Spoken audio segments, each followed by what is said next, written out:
தான் பார்க்க போகிறோம். அதில் இன்றைக்கி ஹெட்டிங் என்ன அப்படின்னா, டைம் டு புஷ் பேக், அதாவது சரியான நேரம் அப்படின்ற மாதிரி அர்த்தம். ஒரு புஷ் பேக், ஒரு விஷயத்தை நம்ம கீழே தள்ளுறதுக்கு இது சரியான நேரம் அப்படின்ற மாதிரி ஹெட்டிங் கொடுத்துருக்காங்க. ஓகேவா? அதில் என்ன அப்படின்னா, சப் ஹெட்டிங் வந்து என்ன அப்படின்னா, the US has been emboldened அப்படின்னு இருக்கு. Emboldened to make increasing demands on India அப்படின்னு சொல்லியிருக்கு. இந்த வேர்ட் எம்போல்டட் அப்படின்னா என்ன அப்படின்னா, எக்ஸாக்டாக சொல்லணும்னா கரேஜ். சரியா? அதாவது கரேஜ் அப்படின்னா வெறும் கரேஜ் மட்டும்தானே அப்படின்னமானா, இந்த எம்போல்டட் அப்படின்றது எதை குறிக்கும் அப்படின்னா, எக்ஸாக்டாக ஃபஸ்ட்டு இதுக்கு முன்னாடி ப்ரீவியஸாக நீங்கள் ஒரு விஷயம் பண்ணியிருப்பீங்க. அந்த பண்ண விஷயத்தில் உங்களுக்கு வந்து ஒரு தைரியம் கிடச்சிருக்கும், இதில் சக்ஸஸ் கிடச்சிருக்கும். சரி, அதை பேஸ் பண்ணி இன்னொரு தடவை அதே மாதிரி ட்ரை பண்ணி பார்க்கலாம் அப்படின்னு சொல்கிறது தான் என்னது அப்படின்னா எம்போல்டட் அப்படின்னு சொல்லுவாங்க. ஓகேவா? அதுதான் யூஎஸ் வந்து இந்தியாவுக்கு இதுக்கு முன்னாடி வச்சிருந்த டிமாண்ட்ஸ்லாம் சக்ஸஸ் ஆகிடுச்சு. அதனால அதுக்கு வந்து என்னென்னா இன்னும் தைரியம் வந்துருச்சு, அதை வச்சு இன்னும் தைரியம் வந்துருச்சு அப்படின்றது தான் இந்த சப்ஹெட்டிங். அதுதான் இந்த US has been emboldened to make increasing demands on India. ஓகேவா? அடுத்து, the latest accusation levelled by the United States against India has the potential to be the most harmful to the Indian economy.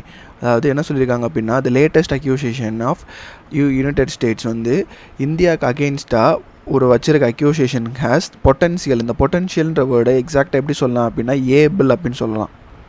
அதனால் முடியும் able to be the most harmful in Indian economy. அதாவது Indian எக்கனாமிக்கு ரொம்ப ஹார்ம்ஃபுல்லாக மாற அளவுக்கான பொட்டன்ஷியலான ஒரு accusation United states வந்து வச்சுருக்காங்க அப்படின்னு சொல்கிறாங்க.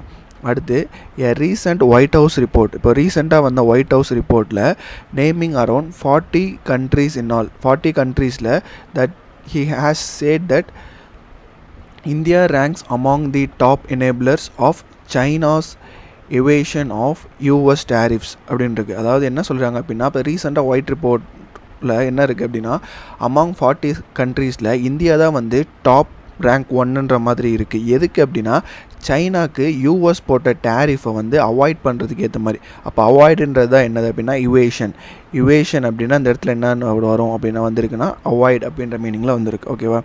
அடுத்து, the accusation is that India and these countries are importing Chinese goods, making minor modification to them and then exporting them to US at lower tariffs than what Chinese goods would have faced. அதாவது என்ன அப்படின்னா, Chinese goods ஆக்சுவலாக சைனாலேருந்து யூஎஸ்க்கு export ஆகிற கூட்ஸுக்கு வர டேரிஃபை விட இந்தியாவும் இந்த 40 கண்ட்ரீஸும் என்ன பண்ணுறாங்க அப்படின்னா, இந்தியா கூட சேர்ந்து இந்த 40 கண்ட்ரீஸும் என்ன பண்ணுறாங்க அப்படின்னா, அது அவங்க அங்கேருந்து இம்போர்ட் பண்ணுறாங்க. இம்போர்ட்டிங் சைனீஸ் குட், அதில் வந்து மைனர் மாடிஃபிகேஷன்ஸ் பண்ணுறாங்க. அதை வந்து அகெயின் எக்ஸ்போர்ட்டிங் தம் டு யூஎஸ்க்கே பண்ணுறாங்க. அது எப்படின்னா லோவர் டேரிஃபில், கம்மியான டேரிஃபில் பண்ணுறாங்க. அதாவது எப்படின்னா சைனீஸ் குட்ஸ் ஃபேஸ் பண்ணுறத விட கம்மியான டேரிஃபில் வந்து அது திருப்பியும் மாடிஃபிகேஷன் பண்ணி சைனீஸ் குட்ஸை யூஎஸ்க்கு அனுப்புகிறாங்க. அதான் சொல்கிறாங்க. அடுத்து, the fact that Chinese import form a significant pillar of Indian manufacture is no secret. அதாவது என்ன அப்படின்னா, சைனீஸ் கிட்ட இருந்து நம்ம இம்போர்ட் பண்ணி அதை வந்து நம்ம மேனுஃபேக்சர் பண்ணுறது வந்து அது ஒன்றும் பெரிய சீக்ரெட் கிடையாது அப்படின்றத சொல்லியிருக்காங்க. அடுத்து, yet the nature of this import is slowly changing. இந்த இம்போர்ட் பண்ணுறோம்ல, அங்கேருந்து பண்ணுற அந்த import of nature of the import அப்படின்னா நம்ம பண்ணுறது வந்து கொஞ்சம் கொஞ்சமாக மாறிக்கிட்டே வருது அப்படின்ற மாதிரி சொல்லியிருக்காங்க. அதாவது என்ன மாறிட்டு வருது அப்படின்னா, the gradually moving away from the importing finished products. அதாவது ஃபினிஷ்டு ப்ராடக்ட்ஸாக வாங்கினதெல்லாம் மாறி இப்போ என்ன நடக்குது அப்படின்னா, finished products making cosmetic changes, சின்ன சேஞ்சஸ் உள்ள மாற்றுறது, அப்புறமா வந்து செல்லிங் தம், இதெல்லாம் வந்து மாறி எப்படி ஆயிடுச்சுன்னா இன்ஸ்டன்ட் எப்படி ஆயிடுச்சுன்னா sharing of intermediate goods in Indian import from China has been steadily rising. அதாவது அந்த நேச்சர் எப்படி மாறி இருக்குன்னா, ஃபினிஷ்டு ப்ராடக்ட்ஸு இந்த மாதிரிலாம் பண்ணாமல் ஃபினிஷ்டு ப்ராடக்ட்ஸாக வாங்காமல் இன்டர்மீடியேட் கூட்ஸாக வாங்கி அதை வந்து இன்டர்மீடியேட் கூட்ஸ் எல்லாம் சைனாலேருந்து இம்போர்ட் பண்ணுறதா இப்போ வந்து ஸ்டெடிலி ரைசிங் ஆகிட்டு வருது அப்படின்னு சொல்கிறாங்க. தட் இஸ் என்ன சொல்ல வராங்க அப்படின்னா, India is doing much of its own assembly and manufacturing in several sectors now, relying on China and other countries for the parts needed. அதாவது இன்டர்மீடியேட் கூட்ஸை தானே வாங்குகிறோம், அந்த இன்டர்மீடியேட் கூட்ஸை இந்தியாவிலேயே மேனுஃபேக்சர் பண்ணி அதாவது அசம்பிள் பண்ணி மேனுஃபேக்சரில் இன் செவரல் செக்டார்ஸ் நவ், அதாவது அங்கேருந்து வாங்குகிற அந்த கூட்ஸை ஃபினிஷ்டு கூட்ஸாக வாங்காமல் இன்டர்மீடியட்ஸ் கூட்ஸாக வாங்கி இந்தியாவில் வச்சு அசம்பிள் பண்ணுறதுனால இந்தியா வந்து எந்த மாதிரி அப்போ இந்தியா வந்து சைனாவும் மற்ற கண்ட்ரீஸையும் வந்து ரிலே ஆகணும், அதாவது டிபெண்டிங் தம் ஃபார் வாட் அப்படின்னா அந்த வந்து இன்டர்மீடியட் கூட்ஸை வந்து வாங்குறதுக்கும் இந்தியாவில் வச்சு அசம்பிள் பண்ணுறதுக்கும் இந்தியா வந்து இப்போ அவங்கள தான் அதிகமாக நம்புது, டிபெண்ட் பண்ணி இருக்குது அப்படின்னு சொல்லியிருக்காங்க. ஸோ இந்த this shift is an important step towards full scale manufacturing in India. இந்த ஷிஃப்ட் இந்த மாற்றம் தான் வந்து என்னது அப்படின்னா இனி அடுத்து எப்படி இருக்கும் அப்படின்னா நம்ம ஃபஸ்ட்டு ஃபினிஷ்டு ப்ராடக்ட்ஸாக வாங்கணும், அடுத்து வந்து இப்போ இன்டர்மீடியட் கூட்ஸாக வாங்குகிறோம், இதுக்கப்புறம் என்ன பண்ணலாம் அப்படின்னா இந்தியாவிலேயே ஃபுல்லாகவே ரெடி பண்ணலாம், இண்டிஜினியஸாக ரெடி பண்ணலாம் அப்படின்றத சொல்ல வந்திருக்காங்க. சரியா? அடுத்து US has not yet announced punitive action. அதாவது புனிட்டிவ் அப்படின்னா பனிஷபிள் ஆக்ஷன் சொல்லலாம், பனிஷபிள். ஓகேவா? அதாவது புனிட்டிவ்ன்றதை பனிஷபிள்னு வச்சுக்கோங்க. Punishable actions based on its assessment of apparent அப்படின்னா டிரான்ஸ்பரண்ட்னு அர்த்தம். Apparent Chinese tariff evasion through the eventuality is convincible அப்படின்னு இருக்கு. அதாவது என்ன அப்படின்னா இன்னும் ஆனால் யூஎஸ் வந்து எந்த விதமான பனிஷ்மெண்ட் ஆக்ஷனும் பண்ணலை. ஏன் அப்படின்னா சைனீஸோட நம்ம இந்த மாதிரி டிரான்ஸ்பரண்ட்டாக இந்த சைனீஸ்கோட டேரிஃபை நம்ம அவாய்ட் பண்ணுறதுக்கு நம்ம பண்ணுற விஷயம் யூஎஸ் வந்து நமக்கு இன்னும் எப்படி சொல்கிறதுனா பனிஷபிள் ஆக்ஷன் பண்ணலை. ஆனால் அது வந்து எப்படின்னா ஈவென்ச்சுவாலிட்டி இஸ் கன்சீவபிள் அப்படின்னா என்ன அப்படின்னா இது வந்து இன்கேஸ் ஃப்யூச்சரில் அப்படி நமக்கு ஏதாச்சும் அதுலேருந்து ஒரு ஆபத்து நடக்கலாம் அப்படின்றத சொல்ல வராங்க. அதாவது யூஎஸ் வந்து நமக்கு இதனால் ஏதாச்சும் நமக்குன்னு ஃப்யூச்சரில் பண்ணலாம் அப்படின்றத ஈவென்ச்சுவாலிட்டி இஸ் கன்சீவபிள் அப்படின்னு சொல்லியிருக்காங்க. ஓகேவா? அடுத்து however should it to show India must resist bowing to US. அப்படியே அது என்ன பண்ணியிருந்தாலும் இந்தியா வந்து எப்படி சொல்கிறதுனா யூஎஸுக்கு தலை குனிஞ்சு போகிறது, வணங்கி போகிறது அப்படின்றத என்ன பண்ணும் அப்படின்னா மஸ்ட் ரெசிஸ்ட் பண்ணும். ஓகேவா? Must resist US pressure on this issue. ஓகேவா? அடுத்து as even the government has admitted. அப்படியே ஒரு வேளை கவர்மெண்ட்டே ஒத்துக்கிட்டாலும் Chinese import rights now are the important part of the make in India story. அப்படியே கவர்மெண்ட்டே அந்த இதுக்கு தலை குனிச்சு போகிற மாதிரி ஒத்துக்கிட்டாலும் ஆனால் சைனீஸ்கிட்டேருந்து நம்ம இம்போர்ட் பண்ணுறது தான் வந்து என்னதுன்னா முக்கியமான விஷயம். எதுக்கு அப்படின்னா மேக் இன் இந்தியா பாட்டுக்கு. ஓகேவா? அடுத்து the fear of India bowing to US pressure is based on president அப்படின்னு சொல்லியிருக்காங்க. ப்ரெசிடென்ட் அப்படின்னா முன்னே நடந்ததை வச்சு சொல்கிறது. அதாவது இந்தியா வந்து யூஎஸுக்கு அதாவது சொல்கிறதெல்லாம் கேட்டு தலை வணங்கி போகிறது வந்து எதை பேஸ் பண்ணது அப்படின்னா பேஸ்ட் ஆன் பிரசிடென்ட்னா இதுக்கு முன்னாடி நடந்த விஷயங்கள். ஓகேவா? In this term as US president Donald Trump railed against India's tariff on high and motorcycle. ஓகேவா? ஃபஸ்ட்டு அது எந்த இதில் ஸ்டார்ட் ஆச்சு அப்படின்னா ஹை அண்ட் மோட்டார் சைக்கிள்ஸ்லாம் ஸ்டார்ட் ஆச்சு. ஓகேவா? அது in 2008 India cut these tariffs to 50% from earlier 60% to 75% and then cut them further to 40% in February 2025 before trade deal talks had been started. அதாவது அந்த ட்ரேட் டாக்ஸ் எல்லாம் start ஆகிறதுக்கு முன்னாடி அந்த பேச்சுவார்த்தை தொடங்குறதுக்கு முன்னாடியே இந்தியா வந்து என்ன பண்ணிடுச்சு அப்படின்னா 50% மாற்றிடுச்சு. 60 to 75% இருந்தது 2018 இருந்ததை 50% மாற்றிச்சு. அந்த 50% 2025 ஃபெப்ரவரியில் 40% மாற்றிடுச்சு அப்படின்றத சொல்லியிருக்காங்க. ஓகேவா? அடுத்து சிமிலர்லி அதே மாதிரி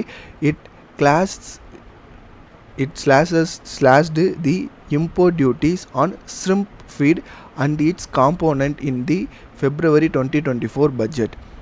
A key ask of the US. It did the same with tariff on frozen duck and turkey. அதாவது என்ன சொல்லியிருக்காங்க அப்படின்னா இதே மாதிரியான விஷயந்தான் இம்போர்ட் டியூட்டிஸ் வந்து எதில் இருந்துச்சு அப்படின்னா ஷ்ரிம்ப் ஃபீட் அப்படின்னா என்னென்னா இறாலோட இறைச்சி. ஓகேவா? இறால் இறைச்சிலையும் அது சார்ந்த காம்போனன்ட்ஸ்லையும் எப்போ சொன்னாங்கன்னா February 2024 சொல்லியிருந்தாங்க பட்ஜெட்டில். அதுக்கப்புறமா இன்னொன்று இதே சேம் டேரிஃப் தான் இதில் இருந்தால் ஃப்ரோசன் டக்கும் வந்து டர்க்கிலையும் இருந்துச்சு. ஓகேவா? ஓகே. அடுத்து the pressure of the 50% of the punitive tariffs pushed India to diversify away from Russian oil despite India's stringent claim of energy sovereignty and the discount it was receiving.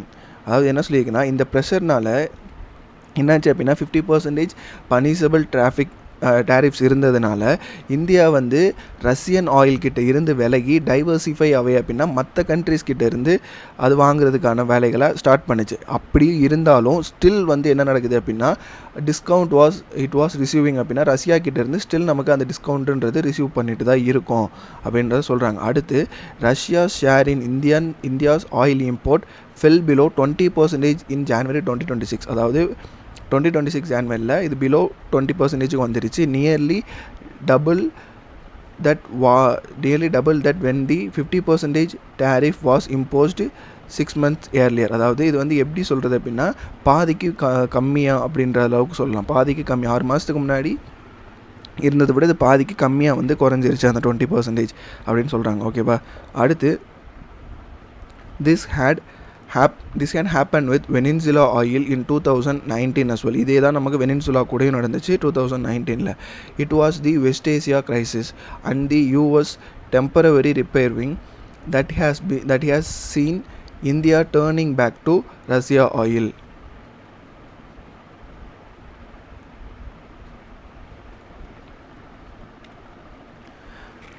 அதாவது என்ன அப்படின்னா இது வந்து வெனின்சுலா ஆயிலோட 2019 நடந்துச்சு. அதுக்கப்புறம் it was West Asia crisis and the யூஎஸோட temporary reprieve. இந்த reprieve அப்படின்றது என்ன அப்படின்னா temporary stopping something that has seen India turning back to Russia oil. ஓகேவா. அடுத்து allowing FDI in the e-commerce inventory model as India recently did was something Amazon had been lobbying for a decade. அதாவது lobbying for அப்படின்னா என்ன அப்படின்னா கேட்குறாங்க. Amazon வந்து India கிட்ட கேட்டிருக்காங்க. ஓகேவா. எவ்வளோ அப்படின்னா ஃபார் அ டிகேட் அப்படின்னா கடந்த 10 வருஷமாக. And a delusion of India's long hold stance. அதில் வந்து எப்படி இருந்திருக்கு அப்படின்னா இந்தியா வந்து அதனோட ஸ்டான்ஸை வந்து மாற்றிக்கவே இல்லை. எதில் மாற்றிக்கல அப்படின்னா இப்போது இந்தியா FDI அதாவது ஃபாரின் டைரக்ட் இன்வெஸ்ட்மெண்ட் இந்த இகாமர்ஸ் இன்வென்ட்ரி மாடலில் அலோவ் பண்ணியிருக்கு. As India recently did. ஓகேவா. வாஸ் சம்திங் இந்த தான் வந்து அமேசான் வந்து என்ன பண்ணியிருக்காங்க லாபிங் ஃபார் அ டிகேட். கடந்த 10 வருஷமாக இதை வந்து அவங்க அமேசான் கேட்டுட்டு இருந்திருக்காங்க. அப்போ வந்து இந்தியாவோட ஸ்டான்ஸ்லேருந்து இந்தியானா அது விலகலை. ஓகேவா. தி US can wield immense pressure and so the concession are understandable. அதாவது என்னதான் இந்த US can wield immense pressure அப்படின்னா இன்னும் அதிகப்படியான ப்ரெஷரை US வந்து இந்தியாவுக்கு போட முடியும். And so concessions are understandable. அதாவது மாதிரி கன்செஷன்ஸும் இந்தியா சைட்லேருந்து கொடுக்கலாம். ஆனால் பட் தட் ஹேஸ் எம்போல்டன்ட் அதாவது அது வந்து என்ன சொல்லுது அப்படின்னா அப்படி பண்ணோம் அப்படின்னா இது எம்போல்டன்னா என்னென்னா ப்ரீவியஸாக அது வந்து ஒரு சக்ஸஸாக அமையும். அந்த சக்ஸஸை வச்சு இன்னும் மேற்கொண்டு அதிக டிமாண்ட்ஸ் US இந்தியா கொடுக்க முடியும் அப்படின்றத சொல்லுது. ஸோ அதான் பட் தட் ஹேஸ் எம்போல்டன் அப்படின்னு சொல்கிறாங்க. Embolden it to make increasing demands. ஓகேவா. Increasing demands India needs to start pushing back. அதனால் இந்தியா வந்து என்ன பண்ணணும் அப்படின்னா அந்த மாதிரி US அதிகப்படியான ப்ரெஷர் கொடுக்காத மாதிரி இந்தியா வந்து அதை திருப்பி அதை ஸ்டார்ட் புஷிங் பேக்காக வச்சுக்கணும் அப்படின்னு சொல்லியிருக்காங்க. ஓகேவா. இப்போ இது பேஸ் பண்ணியிருக்க கொஸ்டின்ஸ் பார்க்கலாம். சரியா. What is the main concern expressed in the editorial. இதில் வந்து முக்கியமாக என்ன கன்சர்ன் வந்து சொல்லியிருக்காங்க அப்படின்னா India is becoming too dependent on the US for its மேனுஃபேக்சரிங்னு சொல்லி கேட்டால் இல்லை, தப்பு. The US is putting increasing pressure on India அந்த இந்தியா சுட் ரெசிஸ்ட் இட் அப்படின்னு சொல்லி கேட்டால் இது கரெக்ட் மாதிரி தான் இருக்குது. அடுத்து China is completely dominating India manufacturing செக்டார்னு சொல்லி கேட்டால் இதுவும் தப்பு தான். அப்போ India should stop importing goods from சைனாவான்னு சொல்லி கேட்டால் அதுவும் இல்லை, அது தப்பு தான். அப்போது ஆப்ஷன் பி தான் அதுக்கு வந்து கரெக்டான ஆன்சர். அடுத்து according to the US report mention in the editorial India is accused of. India வந்து எதுக்கு US வந்து அக்யூஸ் பண்ணியிருக்கு அப்படின்னா exporting Indian goods to China at lower டேரிஃபான்னு சொல்லி கேட்டால் கிடையாது. எக்ஸ்போர்ட் பண்ணல, நம்ம அங்கேருந்து இம்போர்ட் தான் பண்ணோம். அடுத்து ஹெல்பிங் சைனா யுவேட்னா avoid US tariffs by modifying China goods and exporting them to the US அப்படின்னா ஆமாம் இந்த மாதிரியான ஒரு விஷயத்தை அவங்க குற்றமாக வச்சாங்க. அடுத்து imposing excessively high tariffs on American ப்ராடக்ட்ஸா அப்படின்னு சொல்லி கேட்டால் இது கிடையாது. இந்த மாதிரி இருந்ததை US ரிப்போர்ட்டில் சொல்லலை. அடுத்து importing more oil from Russia then ரெக்வயர்டான்னு சொல்லி கேட்டால் இதுவும் சொல்லலை. அப்போது இதுக்கு வந்து என்னென்னா ஆப்ஷன் பி தான் அதுக்கு வந்து ஆன்சர். அடுத்து இந்த question what change has occurred in the nature of India's import from China. என்ன மாற்றம் வந்து நடந்துச்சு அப்படின்னா, இந்தியா வந்து என்ன பண்ணாங்க அப்படின்னா, ஃபினிஷ்டு குட்ஸாக வாங்காமல் இன்டர்மீடியட் குட்ஸாக வாங்கினாங்க. So India is increasingly import intermediate goods and doing more assembly and manufacturing domestically. So இதுதான் நடந்துச்சு. ஸோ விச் மீன்ஸ் என்ன அப்படின்னா, ஆப்ஷன் சி தான் அதுக்கு வந்து கரெக்டான ஆன்சர். ஓகேவா? இதில் வந்து India has completely stopped importing Chinese குட்ஸ்னு சொல்லி கேட்டால் அதுவும் இல்லை. India has shifted entirely to importing finished ப்ராடக்ட்ஸ்னு சொல்லி கேட்டால் அதுவும் இல்லை. India is importing agriculture product from China அப்படின்னு சொல்லி கேட்டால் அதுவும் இல்லை. ஓகேவா? அடுத்து இந்த question, why does the editorial considered intermediate goods important for India அப்படின்னா, இப்போது ஃபஸ்ட்டு என்ன நடந்துச்சு, நம்ம ஃபினிஷ்டு ப்ராடக்ட்ஸாக வாங்கணும் சைனா கிட்டேருந்து ஃபினிஷ் ப்ராடக்ட் வாங்கினதுக்கப்புறமா இப்போ வந்து என்ன பண்ணுறோம் அப்படின்னா இன்டர்மீடியட் குட்ஸாக வாங்குகிறோம். அப்போது இன்டர்மீடியட் குட்ஸாக வாங்குறது அடுத்து வந்து என்ன நடக்கும் அப்படின்னா ஃபுல் அண்ட் ஃபுல்லாக இந்தியாவிலேயே வச்சு பண்ணுற மாதிரி மேக் இன் இந்தியா அப்படின்ற மாதிரியான விஷயம் உள்ளே வரும். ஸோ இது எது வந்து why does the editorial consider intermediate goods வந்து ரொம்ப இம்பார்ட்டன்ட் ஃபார் இந்தியா அப்படின்னா, they allow India to avoid all international tariffsன்னு சொல்லி கேட்டால் கிடையாது. they help India move towards full scale domestical manufacturingனா இது கரெக்டாக தான் இருக்குது. they reduce India's dependency on the US oilன்னு சொல்லி கேட்டால் இதுவும் இல்லை. they eliminate the need for foreign investment சொல்லி கேட்டால் இதுவும் இல்லை. இதுக்கும் சரி, ஆப்ஷன் பி தான் ஆன்சர். ஓகேவா? அடுத்து, what happen to Russia's share in India's oil imports by January 2026 என்ன ஆச்சு அப்படின்னு சொல்லி கேட்டால் 20%க்கும் பிலோவாக போயிடுச்சு. அதான் நடந்துச்சு. So it fell below 20%. Option C தான் அதுக்கு.